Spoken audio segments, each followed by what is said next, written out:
TFC spiritual ప్రేక్షకులకు స్వాగతం. ఈ వారం రాశిఫలాలు పరిశీలిద్దాం.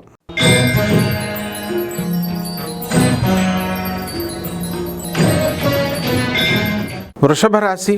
ఈ వృషభ రాశి వారందరికీ కూడా మనకి ఈ మే నెలలో మరి ఈ వారంలో చక్కటి అద్భుతాలు జరగబోతున్నాయి మనకి. ఇక ఈ యొక్క బుధుడు 6వ తేదీన మనకి మేషరాశి ప్రవేశం చేస్తున్నాడు. కాబట్టి వృషభ రాశి వాళ్ళంతా కూడా చాలా నిదానంగా వ్యవహారాలు చేసుకోవాలా.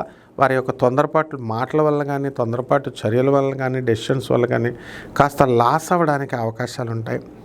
అలాగే ఈ యొక్క వృషభ రాశి వారికి మార్కెటింగ్ ఫీల్డ్లో ఉన్నటువంటి వాళ్ళకి, ఇనుప ఇండస్ట్రీస్లో పనిచేస్తున్నటువంటి వాళ్ళు, వీళ్ళందరికీ కూడా మీకు చక్కటి ఉద్యోగాలు రావడానికి అవకాశాలు ఉన్నాయి. జీతభత్యాలు పెరగడానికి అవకాశాలు ఉన్నాయి.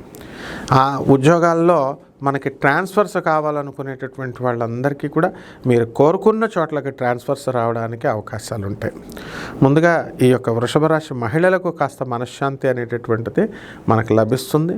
కేవలం మీరు గుర్తుపెట్టుకోండి, ఈ యొక్క పిసనారితనం వల్ల, లోభత్వం వల్ల మాత్రమే మీరందరూ కూడా నష్టపోవడానికి అవకాశాలు ఉంటాయి. కాబట్టి డబ్బుల విషయంలో జాగ్రత్తగా ఖర్చు పెట్టండి, పేదలకి ఖర్చు పెట్టండి.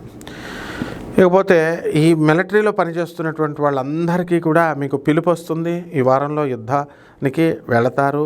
మరి ఈ యొక్క కార్డన్ సర్చ్ లాగా ఈ యొక్క ఈ సర్చ్ల్లో మీరు చేయడం అనేటటువంటిది బార్డర్లో పనిచేయాల్సినటువంటి అవసరం మనకు వచ్చింది.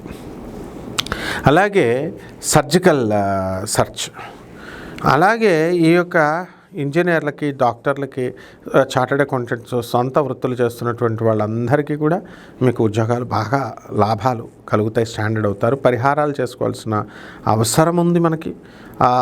అందులో మనం ఏంటంటే జన్మంలో ఉన్నటువంటి గురుగ్రహ ప్రభావం వల్ల గురు జపం చేసుకోండి, గురు స్తోత్రాలు చదవండి.